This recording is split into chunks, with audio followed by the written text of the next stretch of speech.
అస్మద్గురుభ్యో నమః. ఆంజనేయ స్వామి దివ్యపాద పద్మాలకు నమస్కారం చేసుకుంటూ వీడియోలోకి వెళ్ళిపోదాం. ఆంజనేయ స్వామి గుడి చుట్టూ ప్రదక్షిణ చేస్తాం. చేస్తూ శ్రీ ఆంజనేయం ప్రసన్నాంజనేయం ఏదో ఆంజనేయ స్వామి యొక్క శ్లోకం చదువుకుంటాం, ఏదో మంత్రం చదువుకుంటాం, శ్రీరామ శ్రీరామ అనుకుంటాం. కాదు, ఆంజనేయ స్వామికి కనుక ప్రదక్షిణలు చేస్తూ ఇప్పుడు మనం చెప్పుకోబోయేటటువంటి శ్లోకాన్ని కనుక చదువుకున్నట్లయితే పూర్ణ ఫలితం వస్తుంది. 108 ప్రదక్షిణలు ఖచ్చితంగా చేయాలి. కాదంటారా? ఆంజనేయ స్వామికి 5 అంటే ఇష్టం.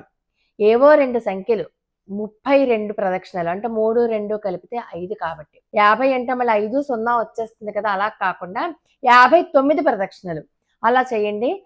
ఆంజనేయం మహావీరం బ్రహ్మ విష్ణు శివాత్మకం తరుణార్క ప్రభుం శాంతం రామదూతం నమామ్యహం.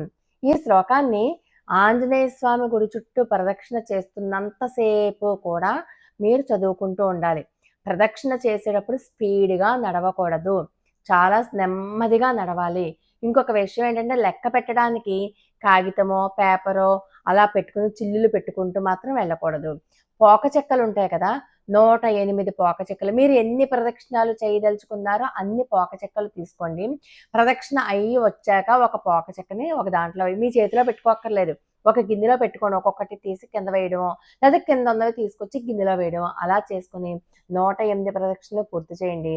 ఆంజనేయ స్వామి యొక్క కరుణా కటాక్షాలు ఖచ్చితంగా కలుగుతాయి. మనకున్న సమస్యల నుంచి మనం బయటపడిపోతాం.